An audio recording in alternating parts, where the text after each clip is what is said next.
aí mensagem do grupo, vou chegar. Que a gente ainda tem muito o que discutir. Eu tava pensando assim, que eu falei um exemplo, né, de um médico, só que eu tava lendo alguns comentários, que eu sou assim, gente, você já deve ter percebido, né, que eu sou super agitada. E aí eu lembro, para vocês verem como a história ela é dinâmica, né? E para a gente também ter paciência com a gente, no sentido de que pensei uma vez, não deu certo, foi uma catástrofe, não quero mais fazer, me expus, não foi legal.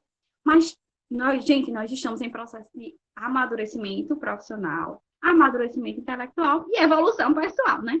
Porque, vejam, na aula passada, eu estava com muito conteúdo para passar. E eu já sou apressada mesmo, por natureza. Quem é minhas amigas sabem que eu sou assim, bem. Eu não paro assim.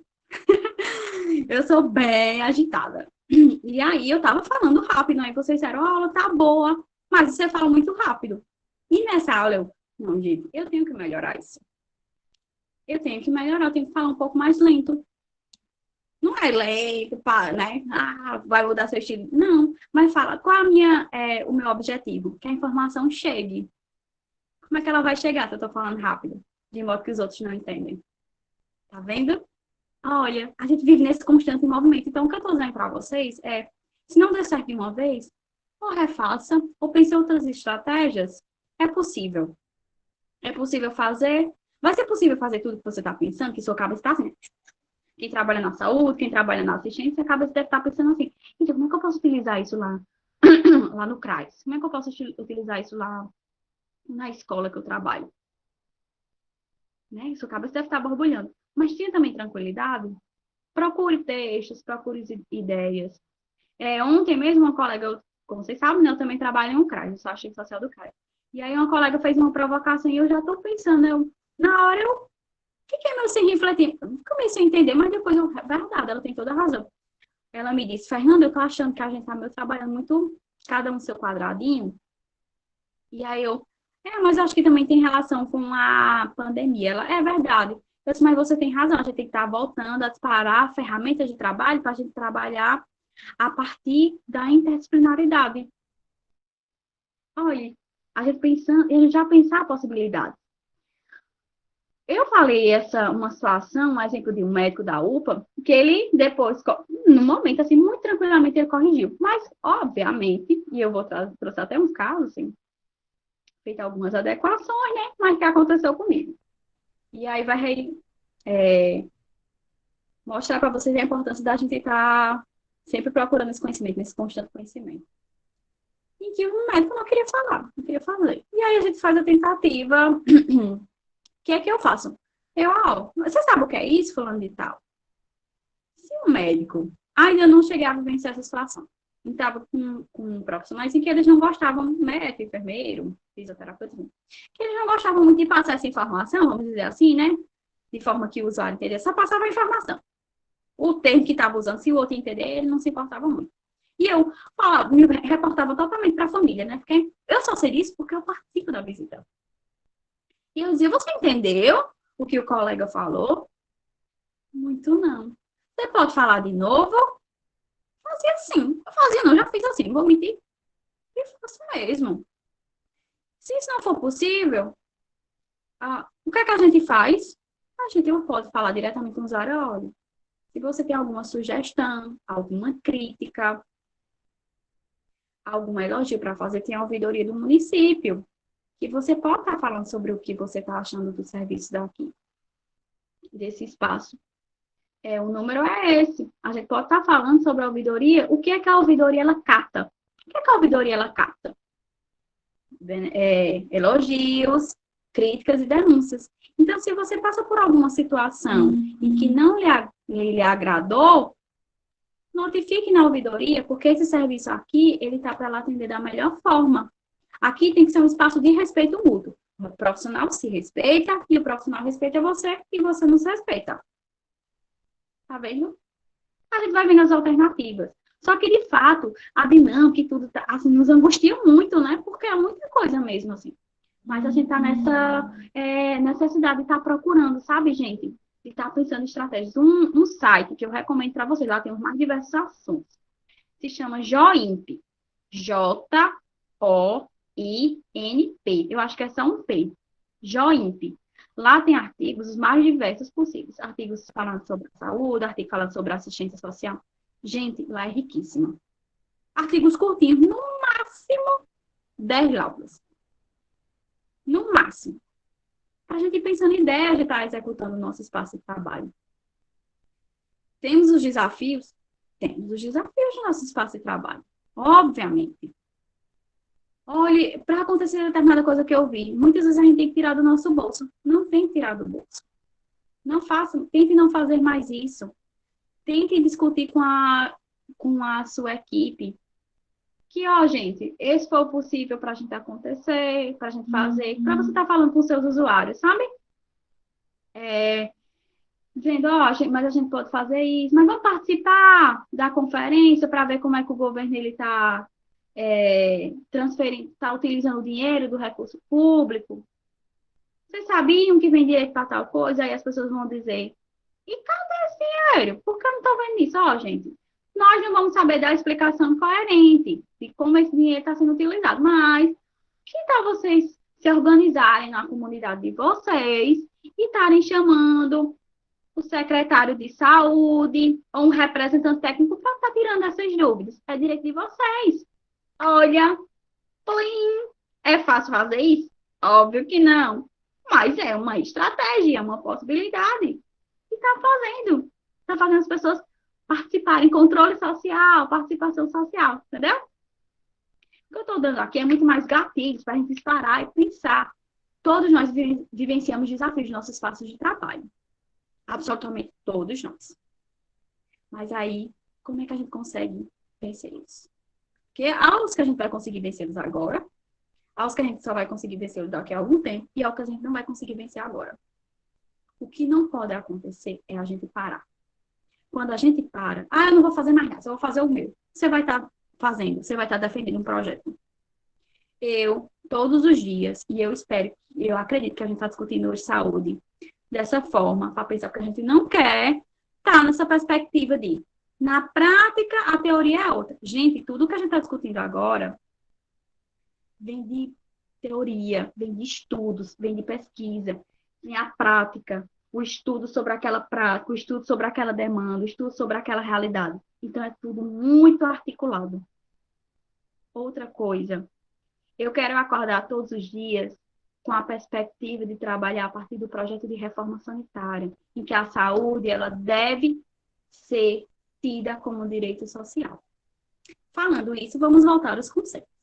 E aí nós temos a transdisciplinaridade, que também é um conceito discutido por Japiaçu, que eles chamam, é como se fosse assim, o conceito máximo de atuação do trabalho coletivo, vamos dizer assim,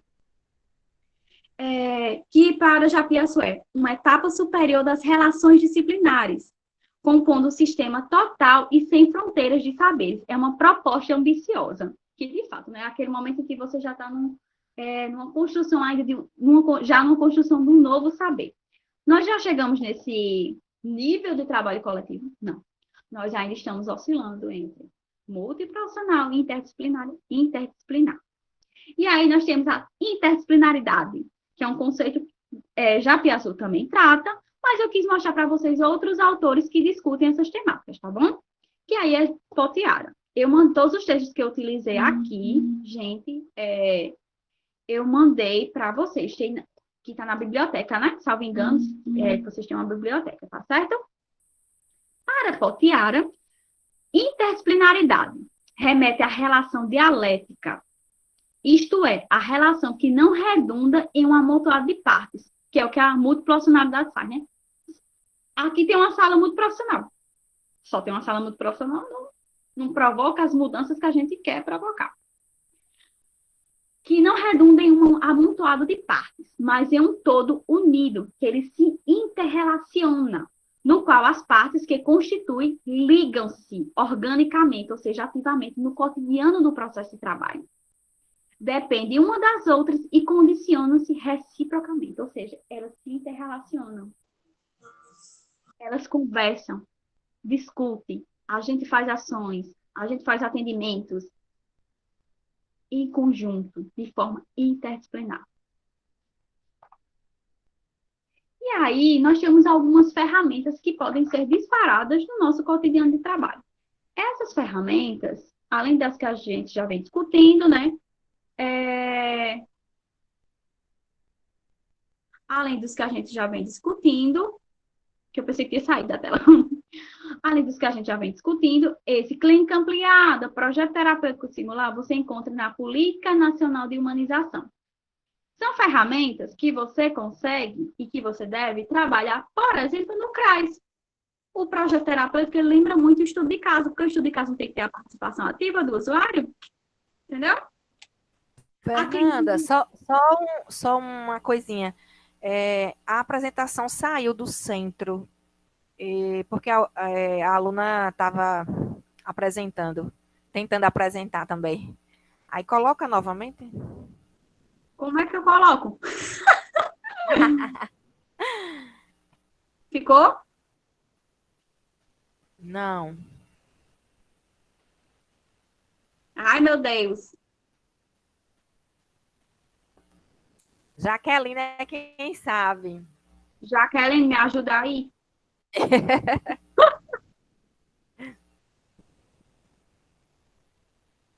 Vai em apresentar agora. Ah, então coloca de novo, Jaque?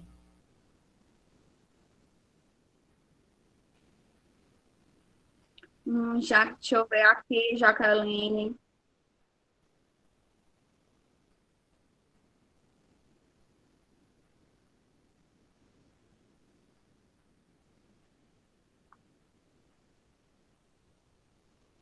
Deu certo? Não, agora saiu tudo. Coloca novamente. Tá. Deixa eu ver aqui.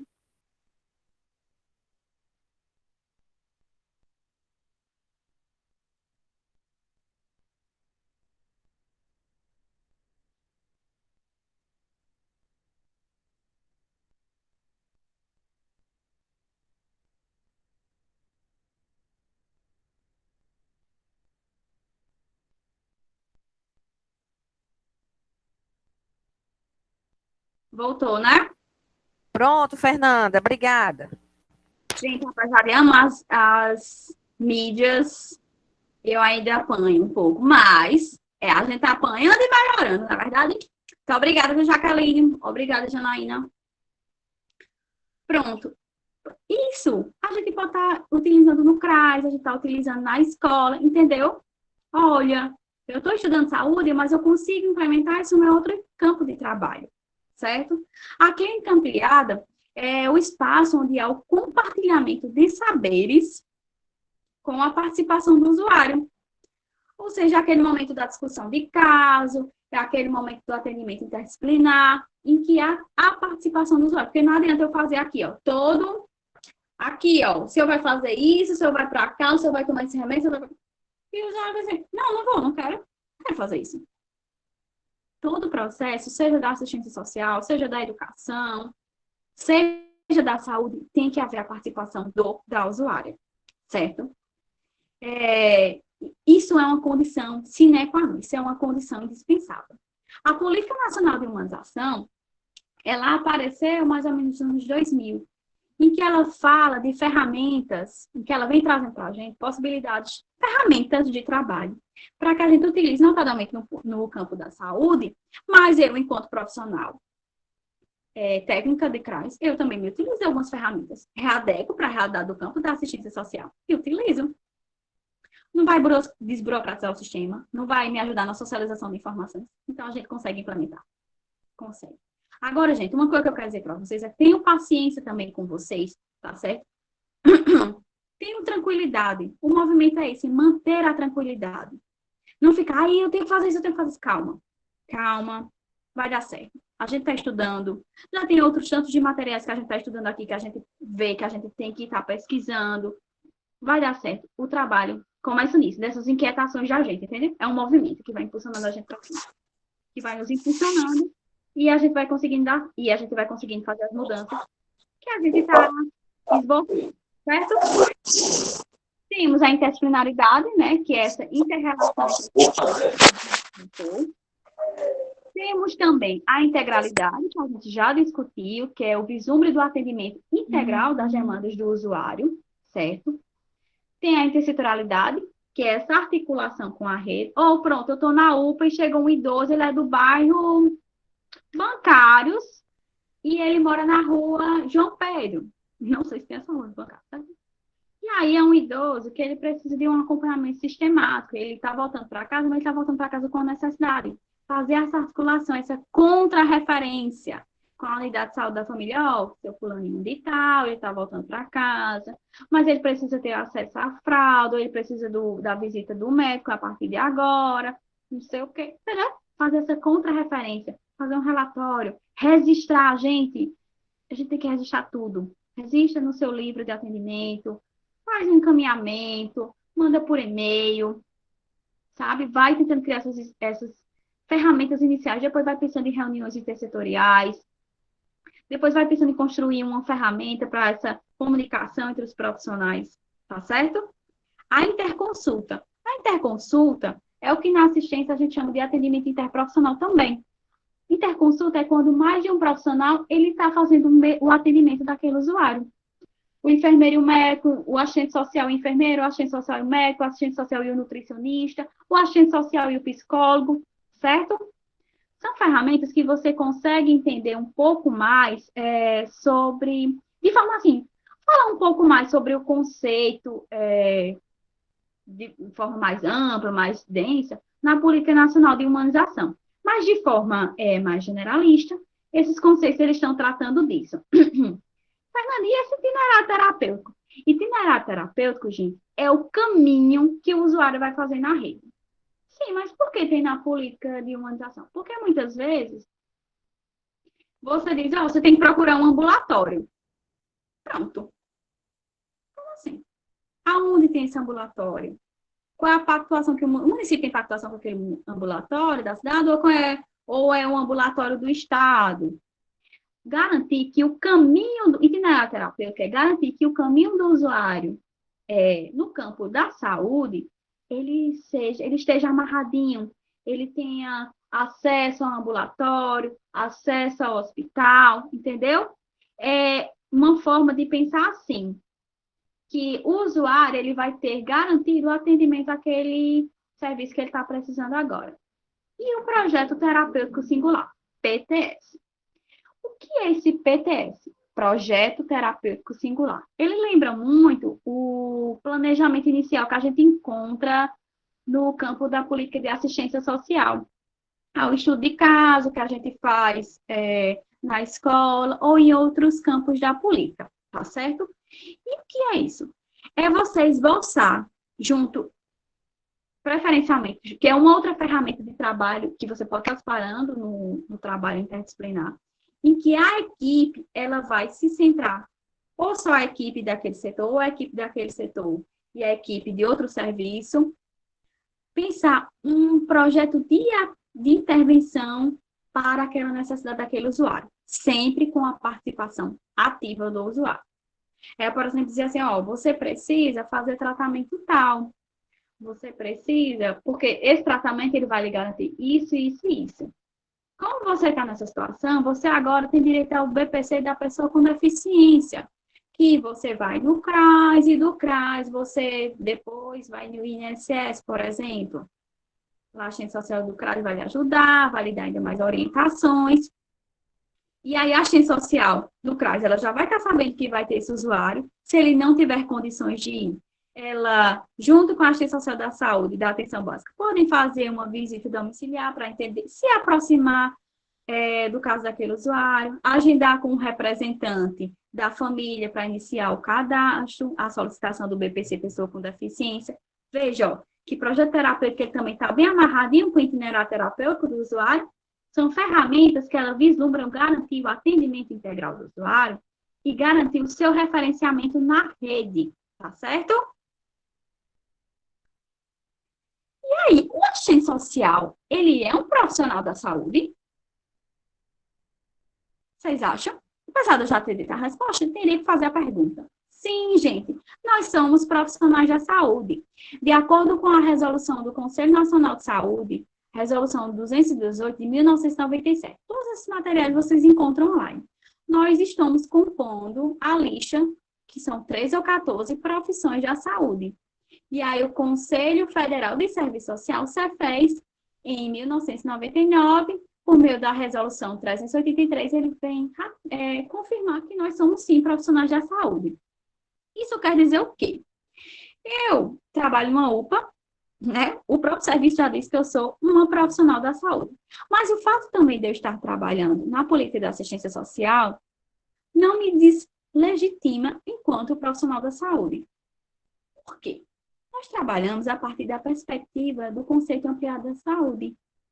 Nós trabalhamos com as demandas, os desdobramentos da questão social, que é a criança, que é o adolescente, que está com os vínculos familiares fragilizados, que não tem familiar, é aquele idoso que sofre violência, é aquela mulher. Então, mesmo eu estando no CRAS, eu não deixo de ser profissional da saúde, tá certo? Por exemplo, no CRAS, a oferta do benefício eventual chamado cesta básica, na maioria dos locais, na verdade. Mas a cesta básica, por exemplo, em Natal é um dos benefícios eventuais. Em outros locais é pecúnia, que é o dinheiro, né? E aí vai depender de cada organização da cidade, né? De como a cidade ela se organiza. Mas há esses benefícios eventuais que são garantidos na política de assistência social, na LOAS, né? Lei Orgânica de Assistência Social. Uma pessoa com fome, ela tem condições, ela vai ter um resultado positivo do seu tratamento em saúde? Não. Tá vendo? Isso é uma compreensão que a gente, quanto profissional da saúde, trabalhando no CRAS, a gente tem. A gente tem compreensão disso. A gente tem compreensão que, por exemplo, o município ele só disponibiliza 2 cestas, por exemplo. Mas seu fulaninho, ele está fazendo tratamento de saúde. Então, no meu relatório social, eu faço a visita domiciliar, faço atendimento, eu solicito 3 cestas básicas, eu solicito 4 cestas básicas, porque eu vou colocar no relatório de saúde, de acordo com o conceito ampliado de saúde, por meio da Lei 8.080, né? Do artigo 6 da Constituição Federal, é direito social à alimentação. E a falta da alimentação, ela vai reverberar diretamente na melhora do senhor fulano de tal, que está sem condições de trabalhar e não tem como garantir, nem ter garantido a sua alimentação pela própria organização da família. Desse modo, eu solicito 3 cestas básicas, 4 cestas básicas. Entendeu?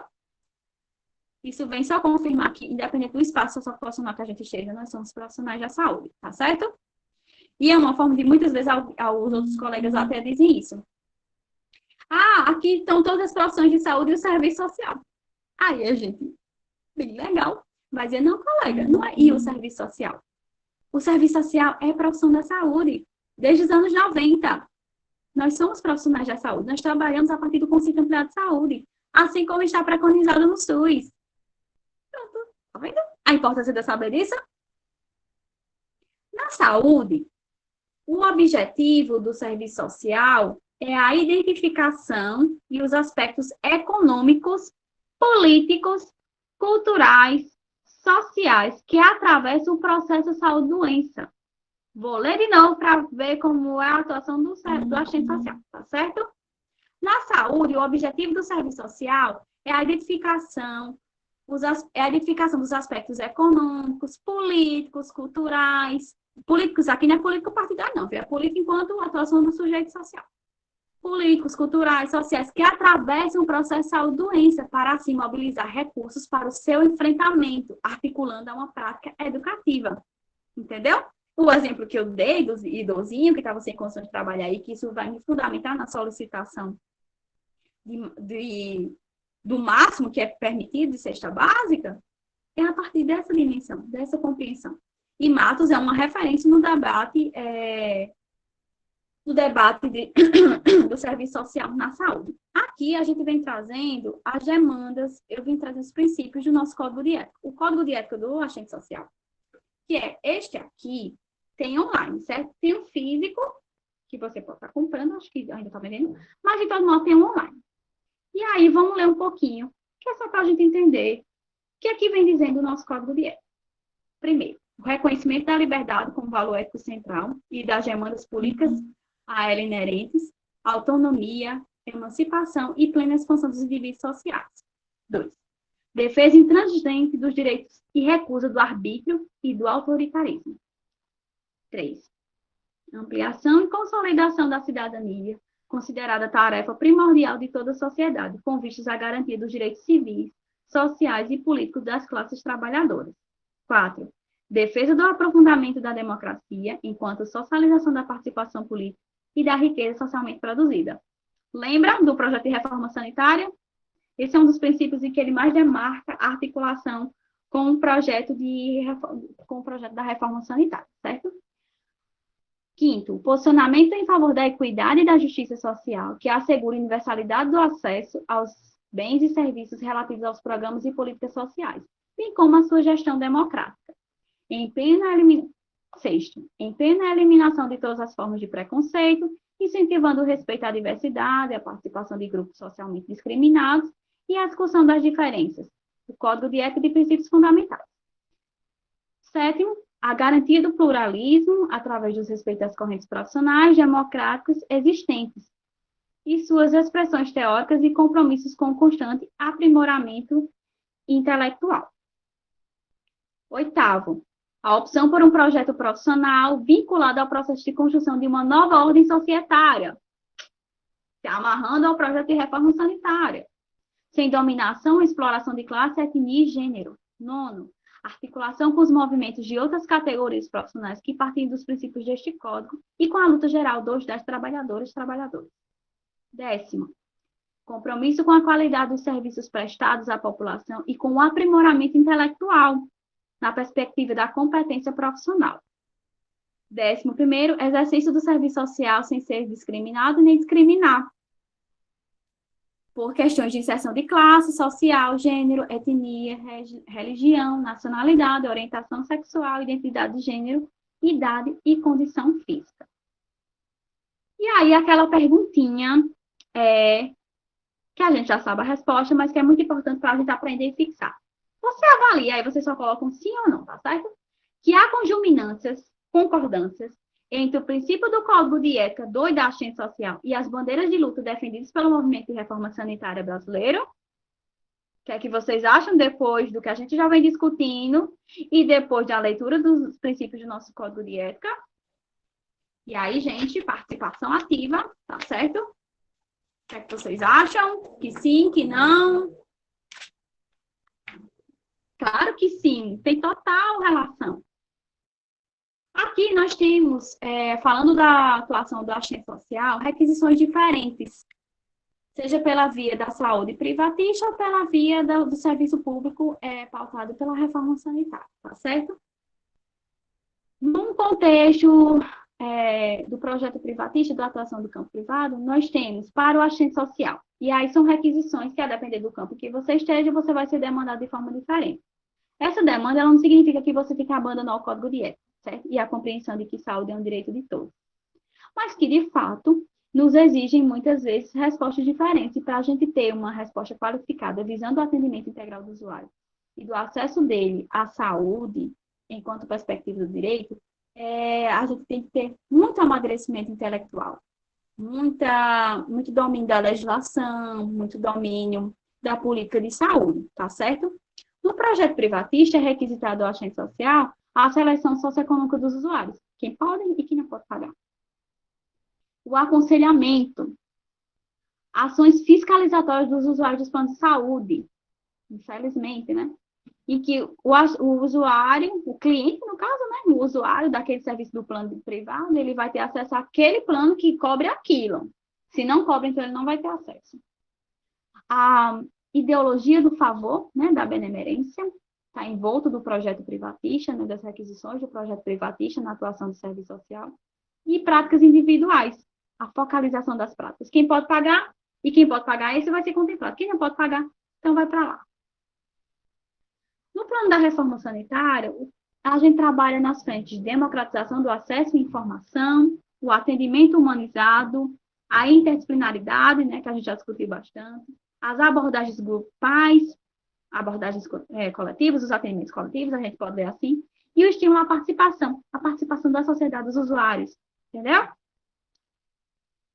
E aí eu vou trazendo um caso para a gente discutir um pouquinho. O diretor da Unidade de Saúde da Família convoca para uma reunião urgente toda a sua equipe. Depois de passar alguns informes técnicos, ele diz que a unidade passará por algumas reformas do processo de trabalho. Ao se reportar, a assistente social comunica-lhe que ela passará a atender na mesma sala que o auxiliar administrativo trabalha. Ainda ele diz que no turno da tarde virá uma estagiária do serviço social. A assistente social trabalha no turno da manhã.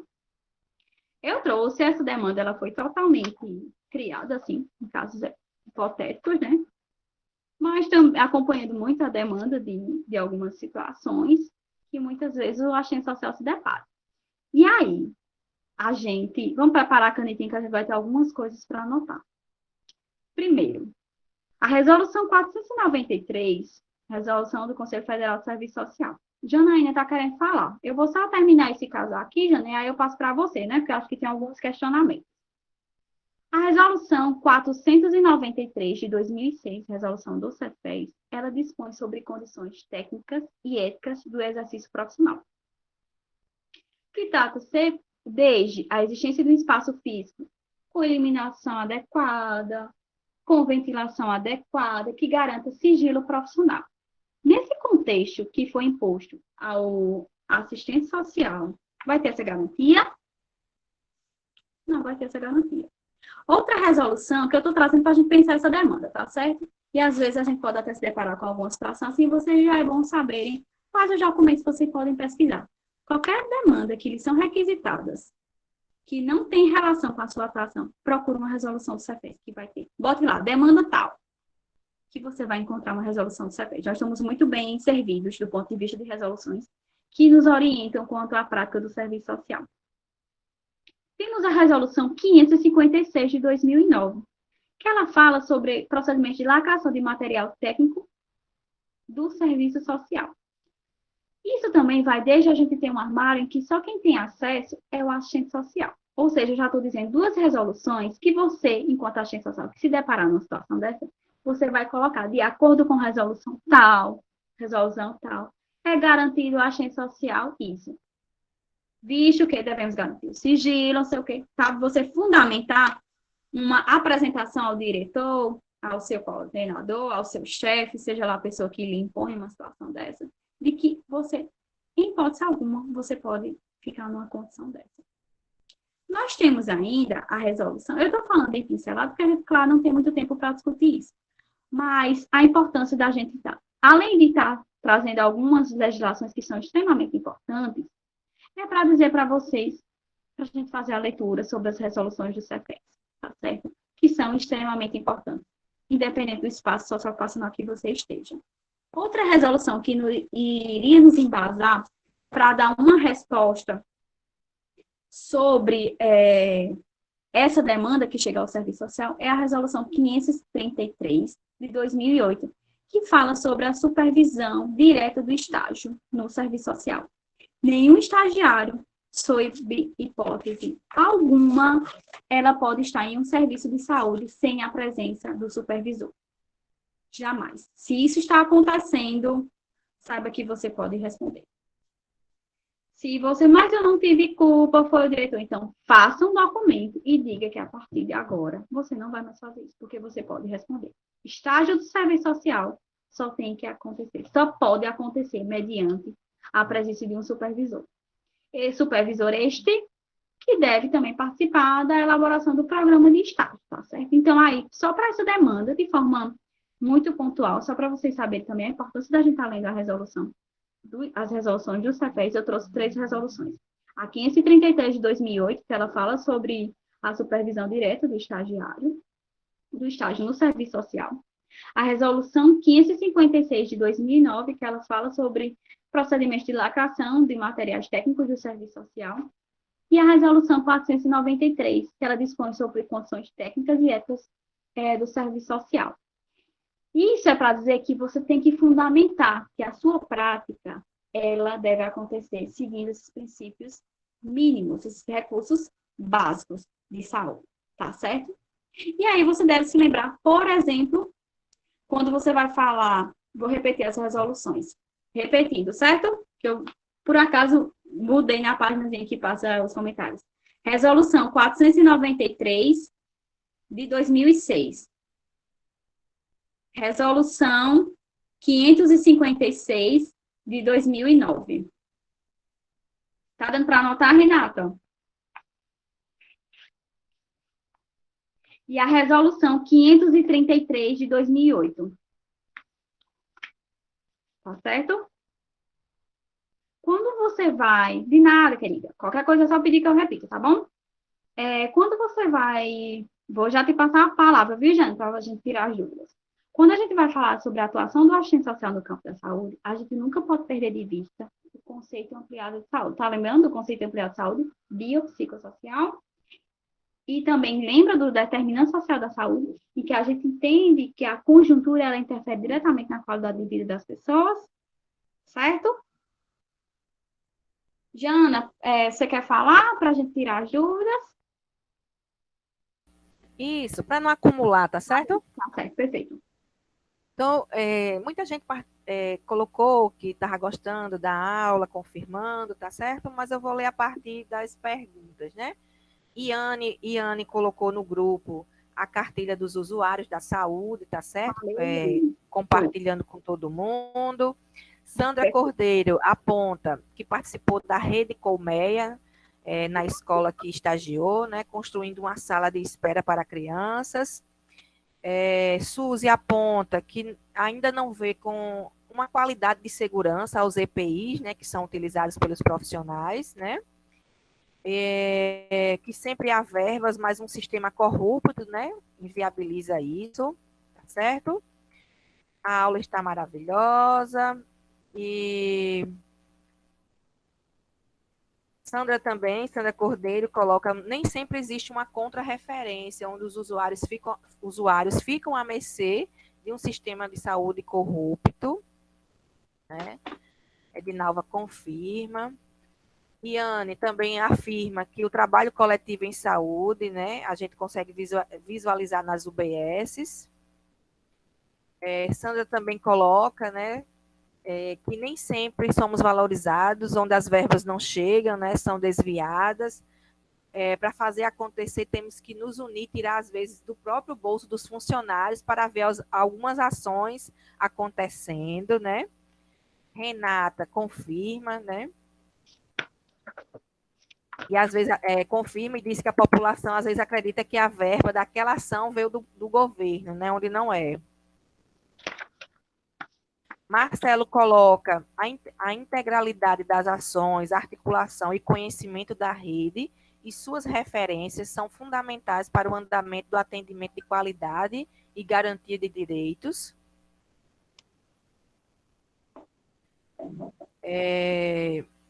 Um médico que é humano para explicar é ótimo, mas sabemos que muitas vezes eles falam só na linguagem deles, né, especificamente. Suzy aponta a importância de uma boa informação ao usuário, tá certo? Infelizmente, nem todos os profissionais fazem dessa ação uma questão prioritária, né, que é a informação, para que ele saia com seus direitos e deveres garantidos dentro dessa informação. Ana Paula, você poderia falar da FEI, já fizemos no PSF, falar da feira em saúde, eu não entendi, viu, Ana Paula? Tu pode colocar novamente aqui. Filomena coloca, muitos médicos não têm essa sensibilidade, não repassam as informações necessárias. Sandra confirma que o novo assusta, né, e o comodismo também de alguns profissionais atrapalha. Edinalva coloca que está acompanhando uma família que está com um parente em um determinado hospital, onde é feita uma videochamada para que o paciente tenha acesso, né? Mas o médico sempre fala em sua linguagem técnica, e quando acaba a videochamada, os familiares sempre recorrem para ela para tentar entender o que ele falou.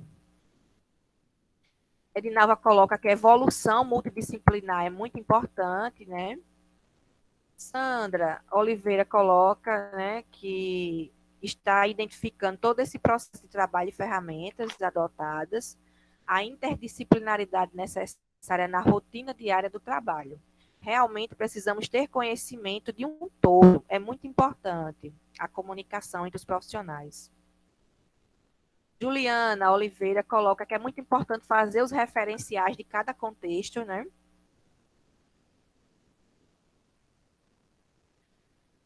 Vamos lá. Filomena coloca que a gente deve despertar nos usuários os seus direitos para que ele também ocorra, né? Que também se faça essas mudanças. Severina coloca a ouvidoria, é importante também, para elogios e reclamações, né? Os elogios às vezes ficam de lado, né, gente?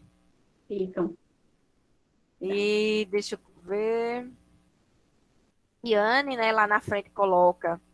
Depois ela pede para você falar, ou o momento pode ser agora, sobre a humanização no atendimento aos usuários da saúde, que perpassa a questão humanitária e pela garantia dos direitos dos usuários, tá? Suzy também pede para falar sobre isso. E Iane também adiciona que as pessoas confundem ser bonzinho com atendimento humanizado, impedindo, né, o que nos impede de sermos educados e acolhedores. Bem colocado.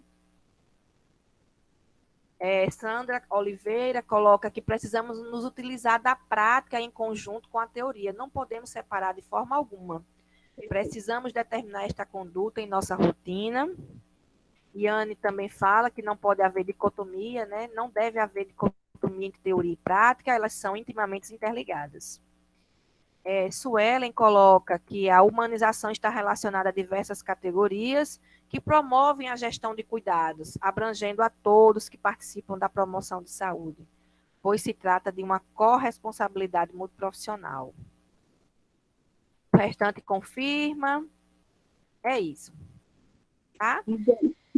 Você já repetiu as resoluções, né, Lisandra? Repeti. Também colocou, tá certo? Então, é isso. Posso falar já? Pode sim. Ei, primeiro quero dizer que eu adorei ver a participação de todo mundo. Curti demais. Vi que também tem outras pessoas que estavam comentando, porque eu gosto de estar acompanhando, né? Para, na medida do possível, estar respondendo. Já ir respondendo na apresentação. De fato, muitas vezes a gente, como eu já disse, a gente não se depara com alguns profissionais que eles são, né, não querem repassar informação ou não, muitas vezes não sabem repassar, só utiliza aquele vocabulário típico da sua categoria profissional e faz aquela orientação, né? E aí é como eu disse, quando a gente está nesses espaços, a gente consegue fazer essas provocações de dizer que foi uma estratégia que eu utilizei nessa situação. A senhora entendeu o que o colega disse? Entendi, não. Aí ele vai repetir claramente. Quando você não repetir, é como aquela orientação. Então, colega, vamos repetir para, né, que a familiar entenda, porque ela é a pessoa de referência da família, ela que vai passar as informações, e quanto mais ela entender, mais calma a família vai ficar. Isso vai reverberar diretamente na melhora dessa pessoa, porque existe aquele contato. Quando o familiar vem, que ele está nervoso, a pessoa sente, né? Existem algumas pesquisas que já fazem esse estudo, tá certo? De que a pessoa, o familiar falando é positivo para aquela pessoa que está internada, que muitas vezes não está conseguindo se comunicar. Caso não seja possível, a gente faz a orientação ao usuário, de que a ouvidoria ela é um meio de comunicação para aquela demanda daquele usuário que foi atendido naquele serviço chegar. De elogio, de denúncia e de crítica. Né? A gente pode também estar pensando em outras ferramentas, como estar repassando para as coordenações, em reuniões, a gente está buscando ter reuniões para estar falando das possibilidades de melhora do atendimento naquele serviço. E aí a gente leva como pauta o repasse de informações, que ele tem que ser o mais claro possível. A gente tem que estar pensando em estratégia para a gente estar fomentando mudar o nosso processo de trabalho. Tá certo? No vislumbre de atender o atendimento integral, no vislumbre de atender todas as demandas do usuário, ou pelo menos a maioria possível, né? Quando a gente fala de Política Nacional de Humanização, não são apenas essas ferramentas.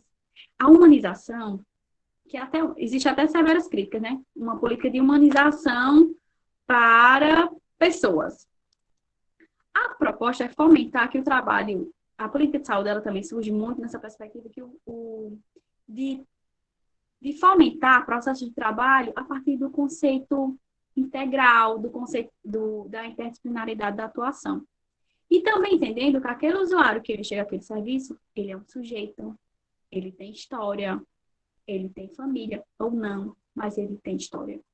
Ele tem gostos, ele tem desgostos, ele tem vontades, ele não tem vontades. Ele tem possibilidades, ele não tem possibilidades. Certo? Então, é para pensar que aquela pessoa que está ali não é uma doença. É um sujeito, é uma pessoa. Então, esse atendimento humanizado, ele vai desde o processo de socialização de informações que vai ajudar que aquela pessoa tenha acesso aos seus direitos, que é uma assistência qualificada, que visa atender a necessidade daquela pessoa, porque não adianta eu passar um remédio tal, se aquela pessoa não vai ter como, não tem a via pública e não vai ter como comprar. Ou que aquela pessoa tem como comprar, mas não sabe ler. Se eu não escrevo, ou então, se eu não faço um desenho, ó, isso aqui é na hora que você acordar, isso aqui é na hora que você dormir. Tem alguém da sua família aí que você confie para lhe dar seus remédios direitinho? O atendimento humanizado, ele está em qualquer atuação no campo da saúde e no campo de qualquer política pública. Né? Apesar de ser mais uma ferramenta do campo da saúde, mas ela pode sim ser utilizada em qualquer espaço socioeducacional. É você entender que aquela pessoa que está ali naquele serviço de saúde, ela tem história, ela tem vontades. Certo? Achei muito massa as experiências que vocês relataram que já tiveram. Eu só falaria, eu não acho que é um sistema corrupto. O corrupto são as pessoas que estão à frente. Algumas pessoas que estão à frente. Porque, veja bem, eu não me considero corrupta, não faço nenhuma atividade nenhuma atuação que me quadre enquanto corrupta, né? Eu sempre venho pelo trabalho transparente e qualificado. Se nós estamos aqui, é porque a nossa atuação profissional, a gente quer dar essa maturidade, a gente quer melhorar, não é verdade? A gente quer estar potencializando o que a gente está fazendo. Até porque também é um dos princípios do nosso código de ética, esse aprimoramento constante. Se a gente está aqui, é porque a gente também está incomodado com alguma situação que a gente está vivenciando na saúde. E é a partir dessas reflexões que a gente vai pensando em estratégias. Se tem algum, por exemplo, o gestor, que ele faz o desvio do dinheiro, por que a gente não faz uma sala de espera a importância da participação do usuário? Porque, olha, gente, vocês sabem que tudo que a gente tem aqui está garantido em lei. Mas quanto mais o nosso prefeito, o nosso governador, o nosso presidente, ele está atrelado de que tudo que a gente tem aqui é direito, a gente vai ter mais coisas. Quando ele não se importa muito com isso, do direito, eu estou falando sobre o quê? Controle social, direito, a participação da política, tudo isso de forma lúdica com o usuário, com a usuária. Gente, mas se é um governante, ou prefeito, ou governador, ou presidente, que ele não se importa com isso de direito, a gente vai ficando meio sucateado. Por isso que é importante a gente participar. Você sabe que a gente pode participar das conferências, que é o momento que a gente tem fala. Vocês sabem que tem a ouvidoria e que tem resposta assim, a ouvidoria tem a obrigação de lhe dar um retorno em até 15 dias, em até 45 dias. Se não, você tem que ligar de novo.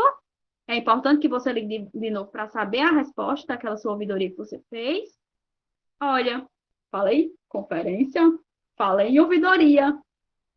Tá vendo?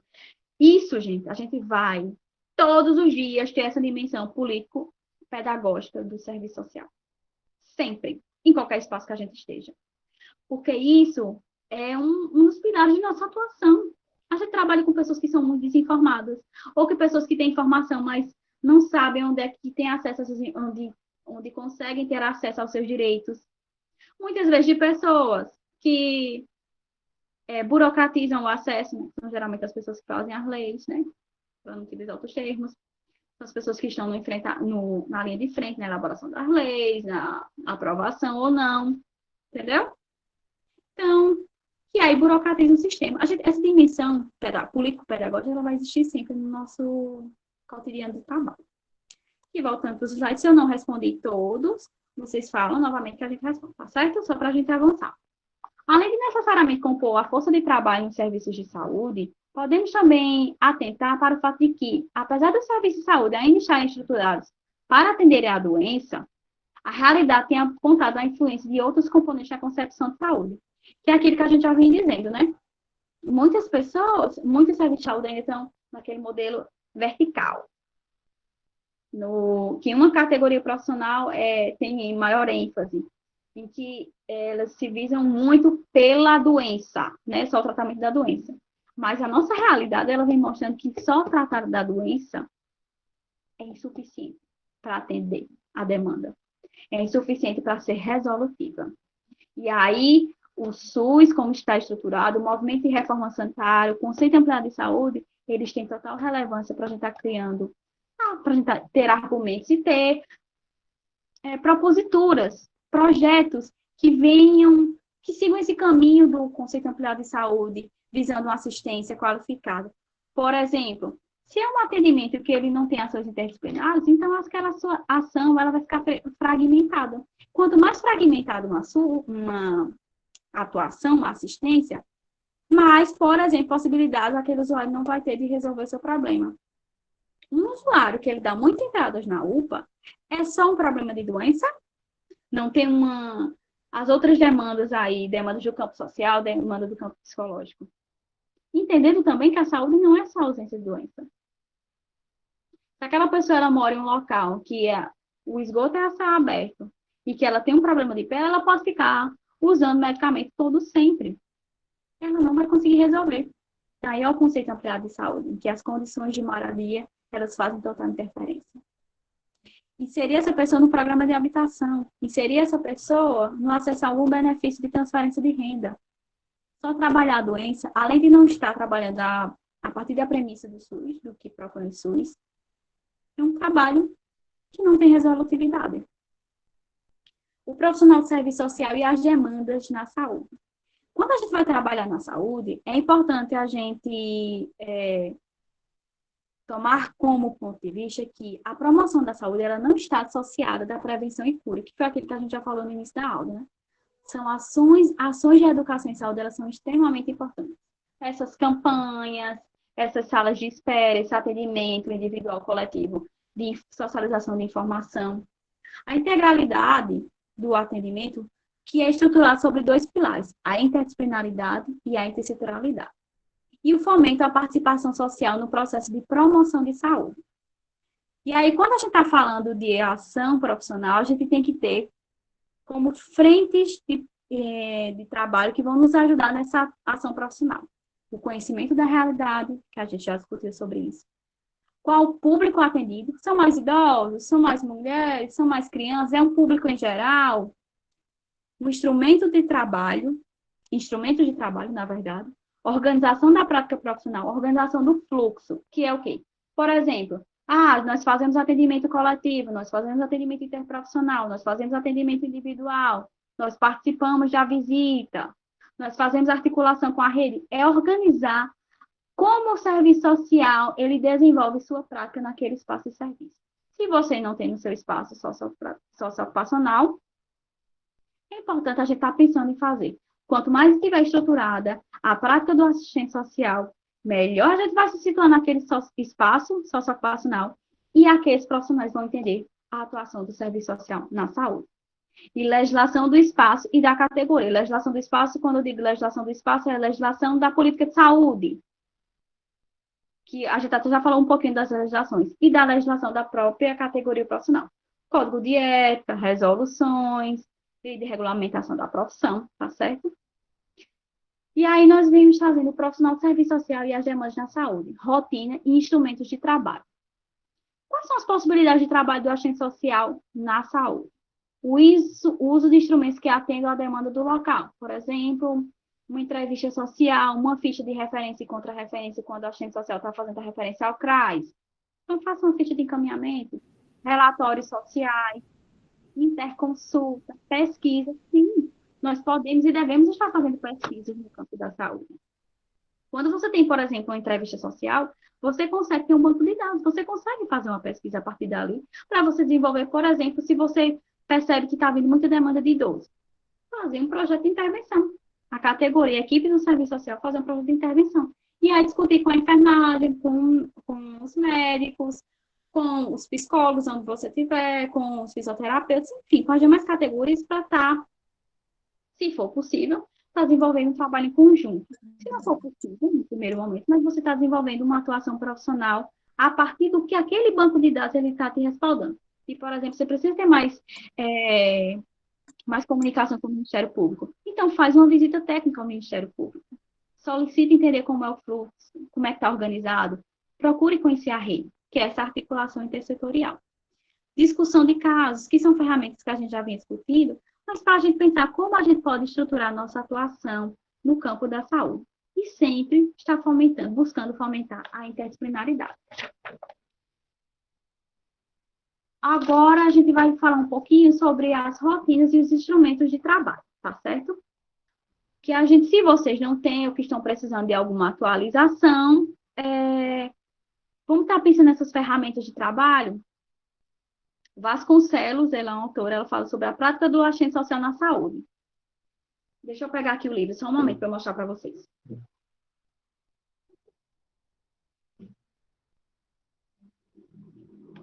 Ó, a prática do assistente social na saúde.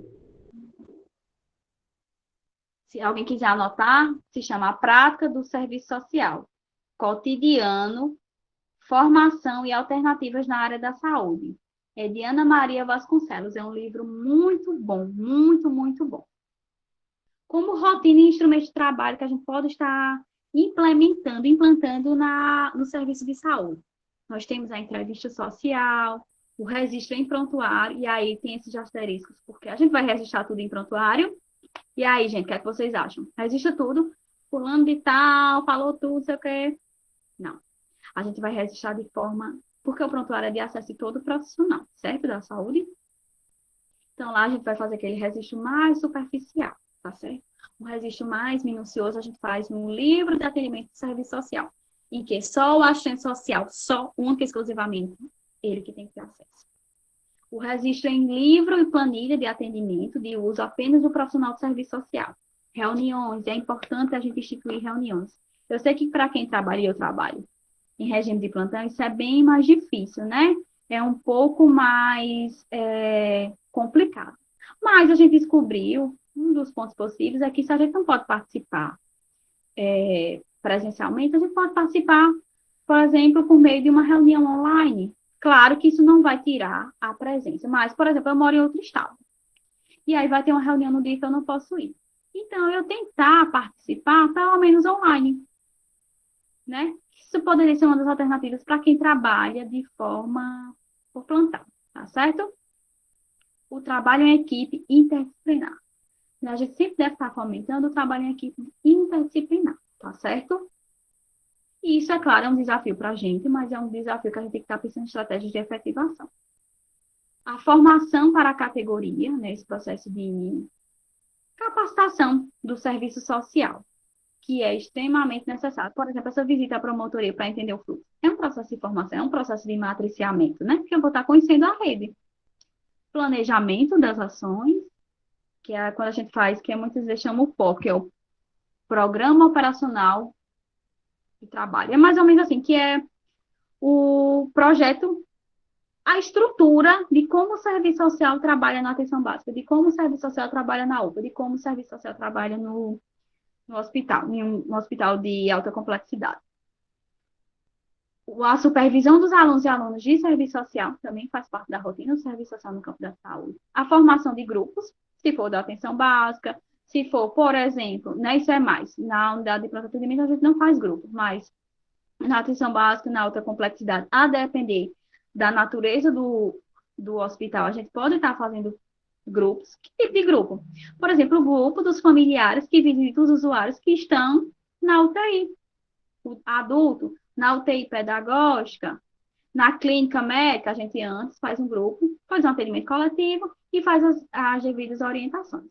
E os atendimentos coletivos e atendimentos individuais. Aqui eu vou estar trazendo um outro caso para a gente pensar um pouquinho, tá certo? Em um plantão na UPA, no bairro do Tempo Bom, da cidade de Esperança, a assistente social vai ao setor da Amarela realizar as visitas de rotina aos usuários admitidas. Ao chegar ao setor, é chamada pela enfermeira que diz que tem uma idosa que está dando muito trabalho. que não quer permanecer no local e por isso a equipe não tem mais o que fazer. Quase no mesmo instante, a médica plantonista solicita que a assistente social preencha parte da DO e ligue para o hospital a fim de saber se lá tem vagas e quando tiver sabendo dessa informação, chama a médica para falar com o médico do hospital. Veja que é uma demanda bem complexa. E a gente só vai dar um pouquinho, algumas pinceladas, né? Em virtude do tempo. A colega, quando acontecer da colega chamar, olha, está dando muito trabalho, não quer ficar, não tem mais o que a gente fazer. Eu já me deparei com essa situação. E o que foi que eu fiz? Ah, colega, você já falou com ela? Já falei várias vezes e ela não quer ficar. Não tem mais o que fazer. E aí eu digo, vamos fazer. Eu vou lá, faço atendimento inicial com a pessoa, tento entender um pouco mais da demanda. Depois disso, só olha, ela ainda tá bom. Eu fiz isso, né, para tentar dar resolutividade dessa demanda.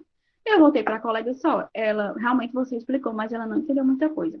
Então, eu te convido para atender comigo, para a gente explicar a importância dela tomar aquela injeção. E isso aconteceu. Eu estou falando de situações que aconteceram comigo. E a gente conseguiu isso nessa dúvida.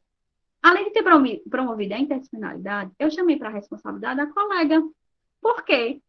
O usuário ficar ou não no serviço não é responsabilidade de uma única categoria profissional, é responsabilidade de todo o serviço.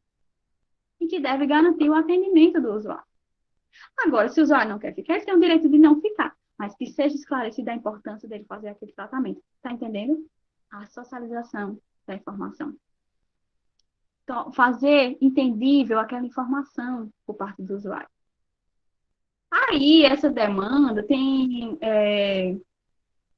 misturas de ficção com realidade, né? Que eu já presenciei.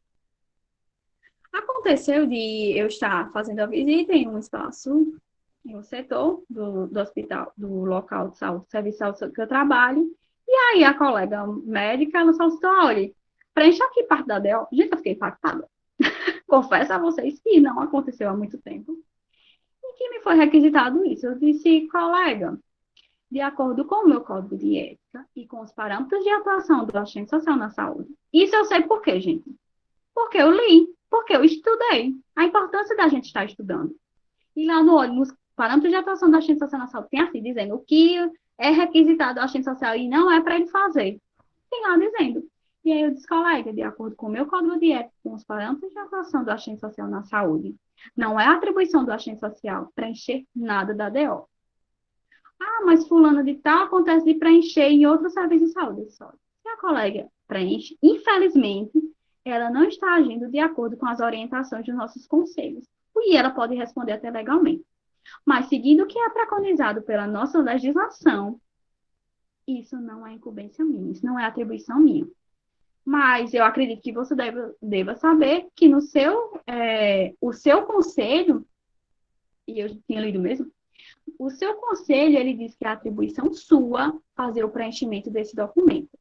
Acredito, colega, que você também deve saber que esse documento, a DO, que é a declaração de óbito, ela tem que ter apenas uma letra, apenas uma caligrafia. Ou seja, mesmo que você dividisse com outro colega o preenchimento, isso não pode acontecer. Era só isso mesmo. Eu tinha todos os argumentos. Eu estava embasada. Tá vendo a importância da leitura? De eu ter domínio? E aí ela ia fazer o quê? Eu jamais que eu iria preencher um negócio desse.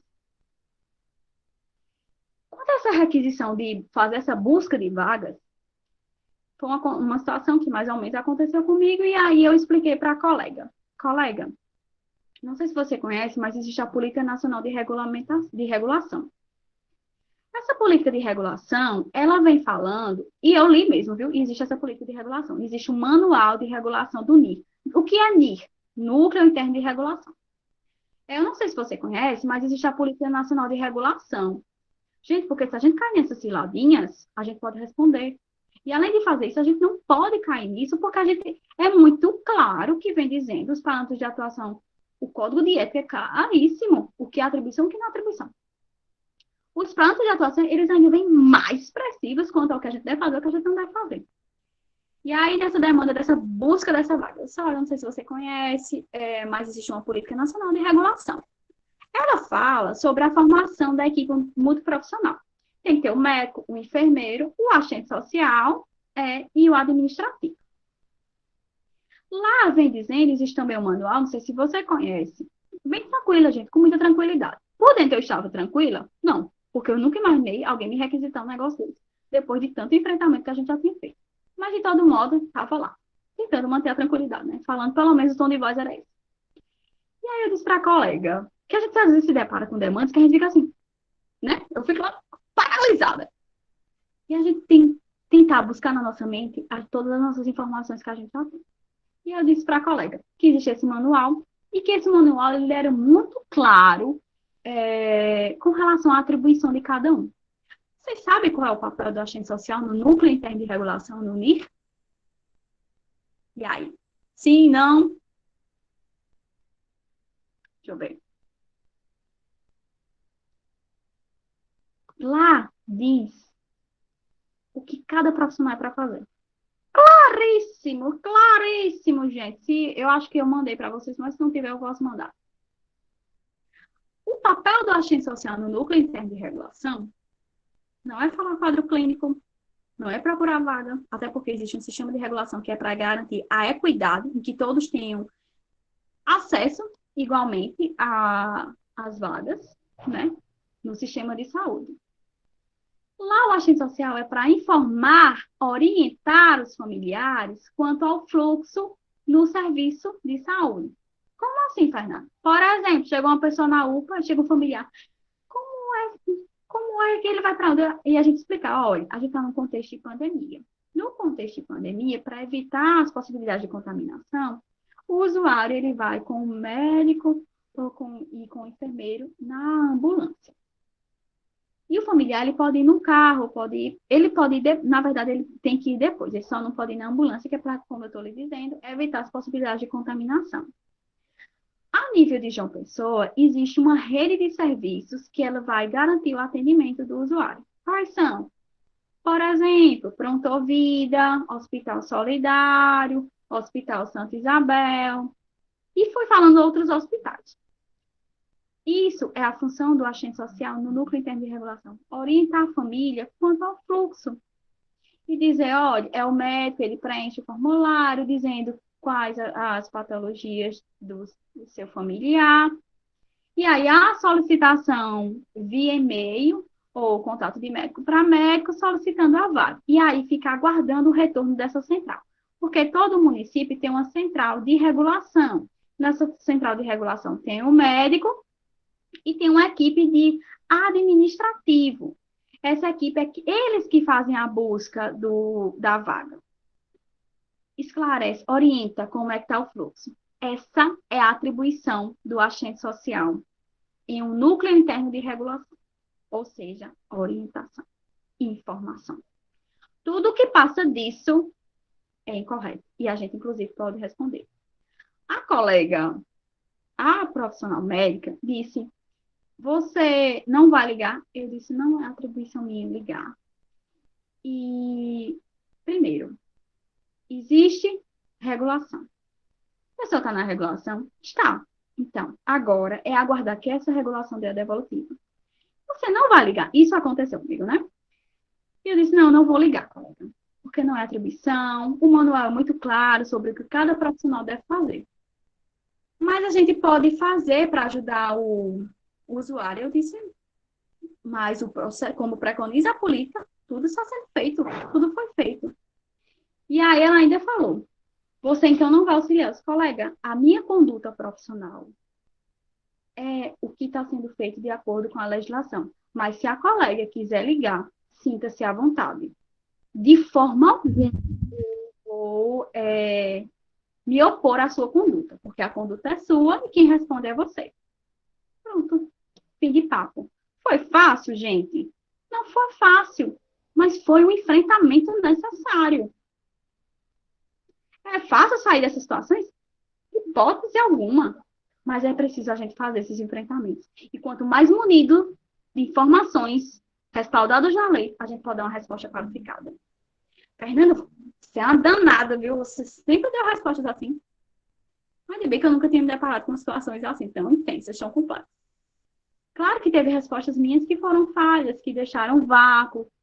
Mas é importante a gente entender que a gente está no processo de melhoramento. Se você está fazendo algo que seja fora do seu espectro de atuação, leia, procure a política de regulação, procure o manual do NIS, procure os parâmetros de atuação do agente social na saúde e faça respaldo da sua prática. Porque, inclusive, a gente pode responder penalmente, como a gente já viu vários colegas respondendo, a nível de Brasil, por estar fazendo algo que não é atribuição sua. Como é que se chama?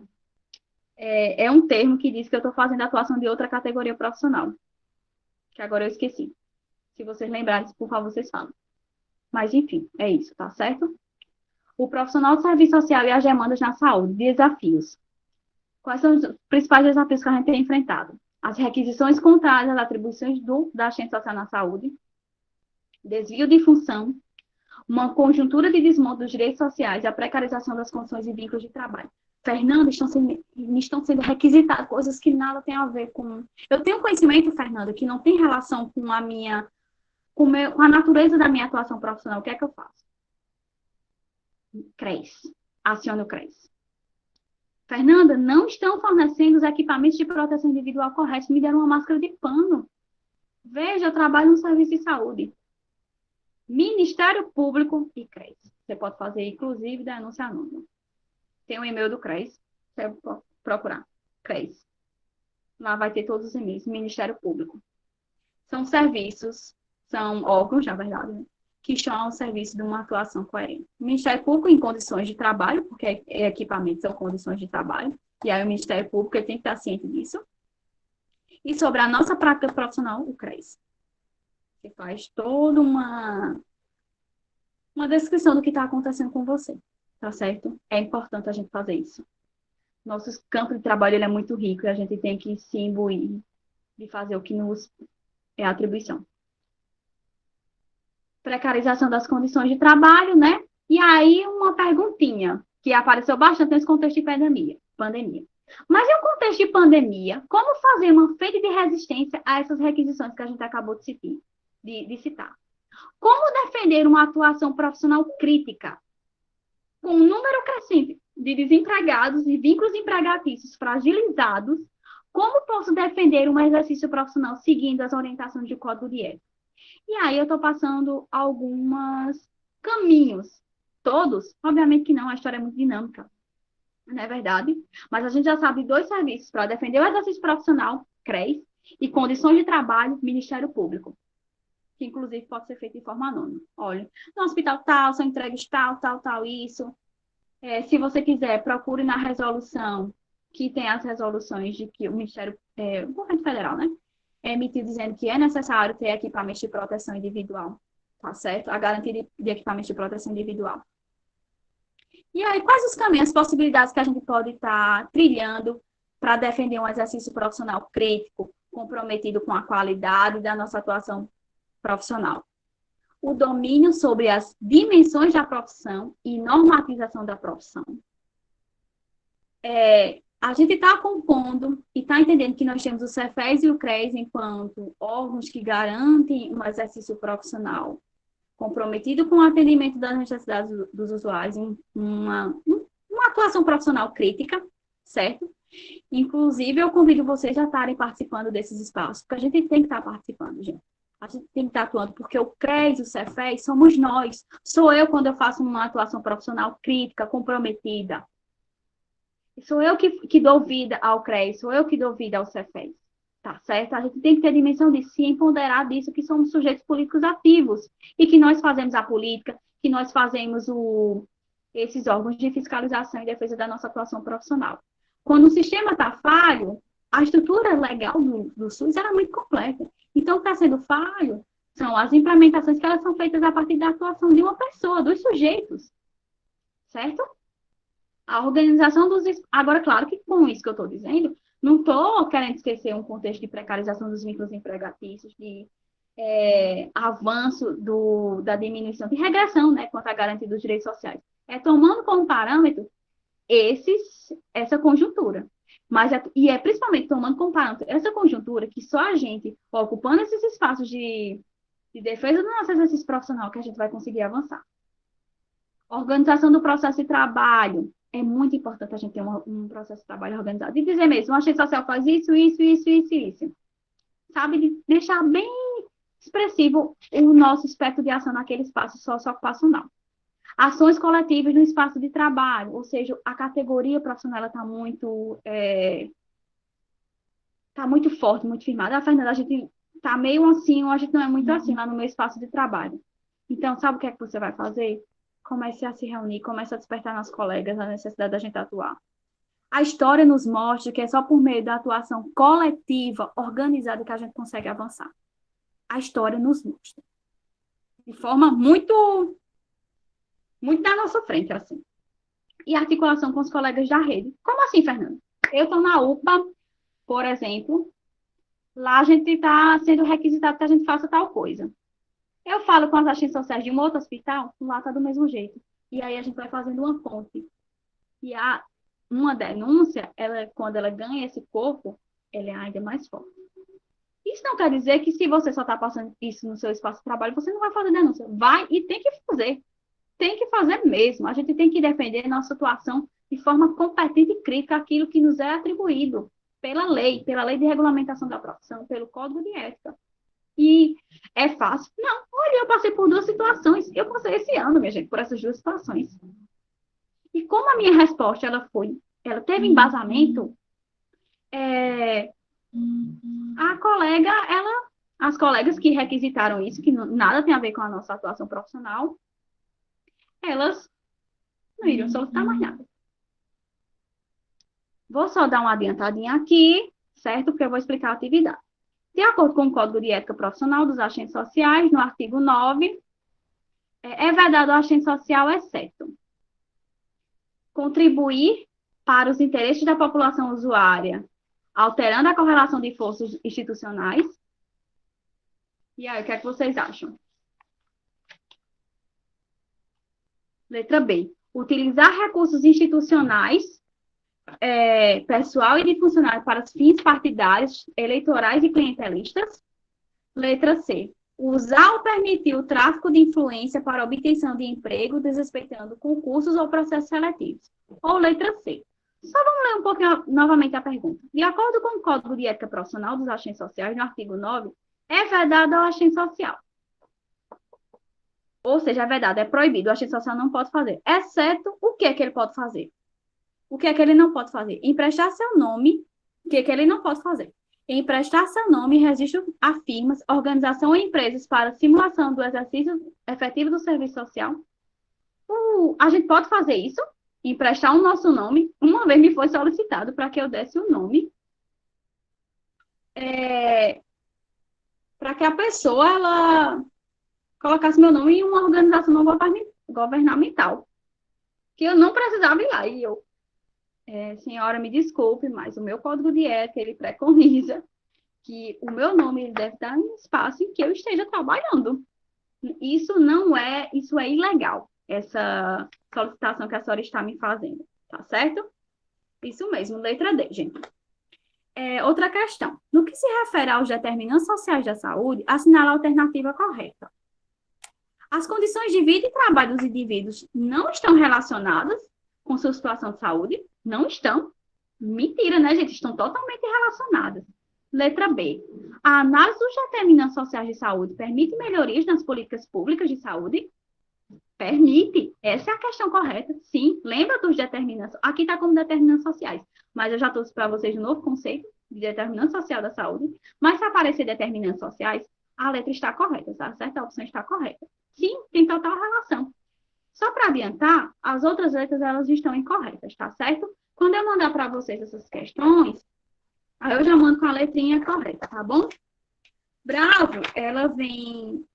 Bravo, 1988. Nas discussões sobre o SUS e o serviço social, aponta que cabe a este ações necessariamente articuladas com outros segmentos que defendem o aprofundamento do SUS, articulado ao projeto de reforma sanitária, ou seja, o serviço social e outras categorias profissionais articuladas ao projeto de reforma sanitária. Assim, pensar em realizar uma atuação competente e crítica do serviço social na área de saúde consiste em... Só para adiantar, eu vou dizer a letra correta, que é a letra B. tá certo? Em estar articulado e sintonizado ao movimento dos trabalhadores e dos usuários que lutam pela real efetivação do SUS. Conhecer as condições de vida e trabalho dos usuários, bem como os determinantes sociais que interferem no processo de saúde e doença. Eu estou passando esse adiantamento por conta da hora, tá certo, gente? Mas qualquer outra dúvida, vocês podem estar me perguntando por e-mail, que eu respondo com a maior satisfação. E essas minhas situações que eu presenciei enquanto profissional da atuação é para dizer para vocês que enfrentamentos acontecem em qualquer espaço ocupacional. E sempre eu vou terminar a aula dizendo isso, a importância da gente ter domínio legal e legislativo, domínio legal e normativo da nossa atuação profissional. É para dizer para vocês, outro documento que eu já disse hoje, é muita coisa? É muita coisa. Mas dê uma revisitada na nossa biblioteca. Eu mandei muito material legal, que vai estar ajudando a desenvolver uma atuação crítica e competente do serviço social. A direção de um serviço de saúde, aqui se trata de tudo, convoca todos os profissionais de serviço para uma reunião. Durante a atividade, a gestão fala que é preciso esquecer um pouco os limites de cada profissão e que todos precisam se ajudar. E demanda a todos que sejam elaborados em caráter de urgência um fluxo de trabalho, respeitando as atuais normatizações do Ministério da Saúde. O material deve ser entregue com uma semana após a reunião. E aí? Eu sei, tenho conhecimento que vários profissionais, em que várias falas, tiveram que dizer, gente, a gente está num contexto de pandemia, é preciso todo mundo se abraçar, dar as mãos, para que a gente consiga vencer essa situação. Gente, é nessa perspectiva mesmo que a gente deve trabalhar. A demanda está muito grande. Você não poderia fazer o repasse do quadro clínico, não, para o usuário? Posso, gente. O serviço social pode fazer isso, o repasse de quadro clínico. É atribuição nossa. Olha a cilada, gente. Por mais que a gente esteja num contexto de pandemia, em que tudo é muito novo, em que tudo é muito caótico, nós temos uma legislação que ela é muito clara. O que a gente deve fazer ou não deve fazer. Inclusive, o Conselho Federal de Serviço Social, os respectivos CRES, trabalharam, viu, nas normatizações. Todos os serviços de saúde da realidade de João Pessoa, da Paraíba, na verdade, receberam normatizações da nossa atuação nesse tempo de pandemia. É importante, se vocês não tiveram conhecimento, falem com suas coordenações porque foi encaminhado. Caso seja dito que não foi encaminhado, solicite um e-mail para o CRES, mas foi encaminhado para todo mundo, certo? Encaminhado geral, para todo mundo. E aí, mesmo que seja no contexto de pandemia, a gente não faz tudo, não. Mas está muito difícil. Está muito difícil para todo mundo. Mas isso não é argumento, isso não é justificativa para que a gente esqueça os nossos limites da nossa profissão. Entendeu? Esse caso que eu acabei de ler, ele vem muito para selar o que a gente vem discutindo agora, da natureza do nosso próprio exercício, da nossa própria atuação. O SUS, e aí eu finalizo com essa mensagem antes de passar para a nossa atividade. O SUS é indispensável e todos se beneficiam. Mesmo cronicamente subfinanciado e com diversos problemas em sua implementação, garantiu avanços comprovados pelas melhorias dos indicadores de saúde, como mortalidade infantil e expectativa de vida ao nascer. Sua destruição significará a barbárie para milhões de brasileiros que dele dependem e que jamais terão acesso aos serviços privados na lógica do mercado. Reis, ele, de forma muito magnífica, o ator, de forma muito magnífica, diz a importância do SUS. E eu concordo plenamente com essa situação. Imagine a gente sem SUS nesse contexto de pandemia. Imagine a gente sem SUS para vacinação e para tantos outros tratamentos que são caríssimos e só são garantidos via SUS. Mesmo quem tem plano de saúde vai para o SUS.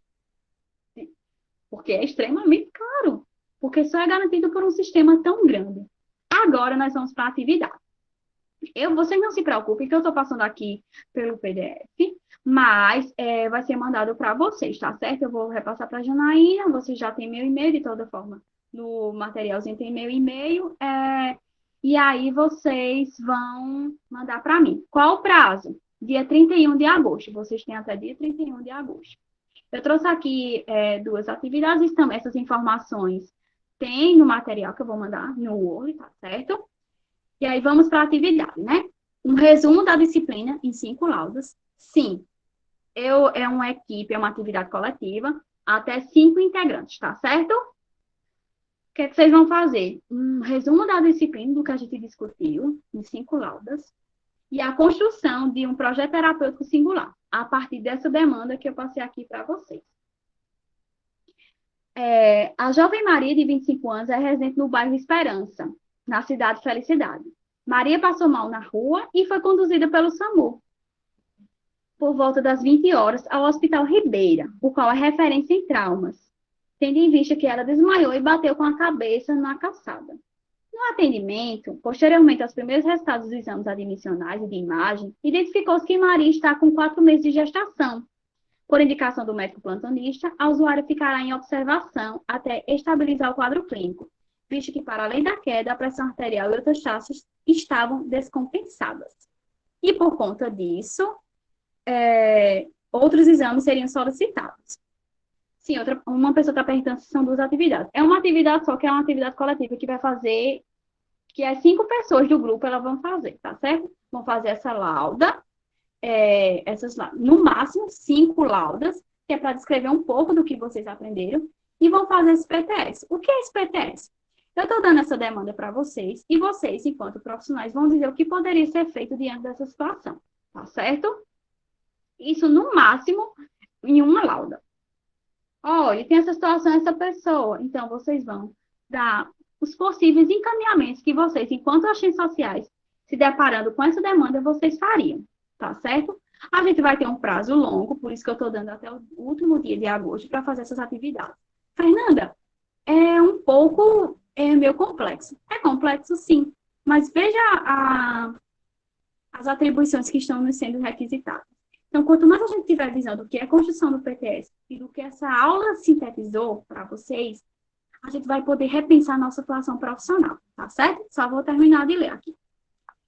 Na visita da assistente social aos usuários e usuárias internadas, Maria é atendida pela profissional. A usuária relata estar bastante preocupada com esta nova gestação, pois tem outro filho de 6 anos e a situação socioeconômica da família é bem difícil, sendo a única renda a venda da água no mercado da cidade. Segundo Maria, sua queda foi por fraqueza. Durante o atendimento, Maria disse que precisava entrar em contato com os familiares para comunicar o que aconteceu. A assistente social solicita o contato dos familiares para ligar, mas antes disso, continua o atendimento. A assistente social pergunta a composição familiar e Maria diz que mora com o filho de 6 anos e o marido de 34 anos, que é paraplégico. A mãe de Maria, segundo ela, mora na casa ao lado e ajuda no que pode. A assistente social pergunta se a família de Maria recebe algum benefício assistencial e se a criança está matriculada na creche do bairro. Maria disse que não é e perguntou o que era benefício assistencial. Ao retornar ao setor do serviço social e registrar o atendimento, a assistente social constata que a maior parte dos atendimentos são com idosos e idosas e mulheres vítimas de violência domiciliar, e que as principais demandas são violação contra a pessoa idosa e contra a mulher, desconhecimento dos benefícios assistenciais e previdenciários. Outra observação feita pela assistente social é a atuação fragmentada dos profissionais, o que a deixa reflexiva. No hospital, abre mensalmente reunião com as coordenações. E cada setor também tem seu momento de reunião. Ou seja, quer dizer o quê? Que a cada 2 meses, todas as coordenações sentam para discutir o processo de trabalho, mas todo mês, a equipe do serviço social ela tem reunião. Eu faço uma observação dizendo como a rede ela é composta. Fernando, o que é que você quer com esse PTS? Gente, eu quero que vocês se imaginem as ciências sociais da política de saúde, com tudo que a gente discutiu, de atendimento interprofissional, estudo de caso, reuniões com a rede intersetorial, articulação com outras políticas, com a política de assistência social, com a política previdenciária, esse referenciamento na rede, né? Tudo que a gente vai discutindo até agora.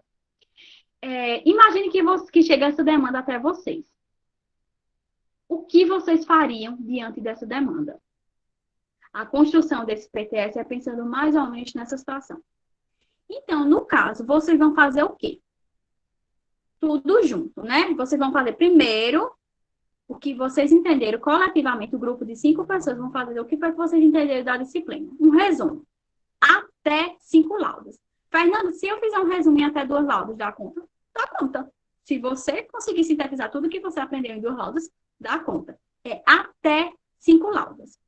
Depois que você fizer esse textinho, que o tanto de laudas, no máximo, não pode passar de 5. No máximo, 5 laudas. Você vai discutir com a sua equipe o que vocês fariam se uma demanda dessa chegasse ao local onde você trabalha. Tá certo? Deu para entender, gente? Estou precisando que vocês me digam se vocês conseguiram entender o que é. Tá certo? Só recapitulando. No máximo, até 5 laudas para vocês dizerem o que vocês entenderam. E aí, vocês, depois que fizerem isso, vão discutir em equipe o que uma demanda dessa, se chegasse, o que vocês fariam. Vocês têm até o dia 31 de agosto para fazer, para pensar. E, gente, uma coisa, tranquilidade. Tranquilidade na hora de fazer essa atividade. Não se preocupem em dizer, ai meu Deus, ai se eu deixar de colocar isso, se eu deixar de colocar isso, e se eu não sei o quê. Coloquem. Façam como se a demanda tivesse chegado para vocês. Eu vou corrigir e vou dar a devolutiva, principalmente desse PTS, imaginando possibilidades de encaminhamento que a gente pode estar fazendo na realidade, entendeu? É uma amostra de demandas que podem chegar. Olha, veja que você tem uma demanda de um usuário e uma demanda de um espaço de trabalho. Tenho certeza que vocês, nos espaços de trabalho de vocês, enfrentam coisas ainda mais densas, mais complexas. Mas pensando no que a gente discutiu até agora, eu acho que vai ser uma ferramenta bem interessante. Para quem não esteve na primeira aula e faltou, me manda um e-mail. Tá aí na tela agora o meu e-mail dizendo o que faltou, tá certo? Porque aí eu vou mandar para vocês uma atividade individual, como todo mundo fez na primeira aula. Eu quero finalizar esse momento, que a gente já passou um bocado de tempo, Janaína, até já me disse. Sim, esse texto e esse PTS, ele vai ser encaminhado para o meu e-mail, tá certo? Tem que ser encaminhado para o meu e-mail, tá bom? Até o dia 31. Coloco o nome de todo mundo, de quem está na equipe, até 5 pessoas. E aí, eu vou dar essa devolutiva para vocês. Porque a ideia é que a gente reflita mesmo sobre possibilidade de encaminhamento, sobre a minha situação é desse jeito, não tem reunião intersetorial, não tem nada. Como é que eu posso fazer? Para a gente pensar como a gente pode avançar coletivamente. Eu quero dizer que, para terminar a aula, né, que eu gostei demais de estar com vocês nesses 2 momentos. Foi uma satisfação muito grande estar discutindo a política de assistência social com vocês. Estou aberta para qualquer dúvida, tá certo? Que vocês tiverem. Pode utilizar esse e-mail para mandar, para retirar dúvida. Professora, se tem um texto tal, disponibilize com a maior tranquilidade, tá certo?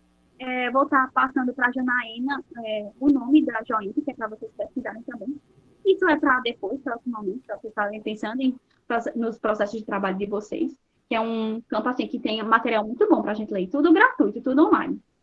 E agradecer às meninas, ao convite das meninas, só gratidão mesmo, gratidão, e que a gente consiga, sou muito otimista, viu? Que a gente consiga garantir um serviço social crítico, competente, e na defesa desse SUS, né, que não é tão caro. Sustenta aí, né, como está na mensagem. Não vamos deixar cair o SUS, tá certo? Não sei se Janaína vai falar alguma coisa, porque eu já passei demais do tempo, peço desculpas a vocês, mas era preciso a gente ter esse momento, mesmo que passou um pouquinho, tá certo? Grata claro, Fernanda. Obrigada mesmo, viu? Obrigada por compartilhar seu conhecimento conosco. É bastante válido, né? Agradeço também a presença de todos e todas alunas e alunos que se fizeram presente nesse dia, tá certo? E, gente, ela ainda vai nos repassar a atividade, a gente reforça para vocês no grupo, tá certo? Quero relembrar também que tá tudo no site, tá? As pastas com as atividades, com o material das aulas passadas, como dessa, vai estar no site. Então, quem ainda não entrou no site, cice.com.br, dá uma olhadinha, conhece um pouco mais lá da faculdade, tá? Então, agora eu sei que todo mundo está com fome. Muito obrigada a todos, tá certo? E nos vemos. Até a Obrigada, próxima. Fernanda.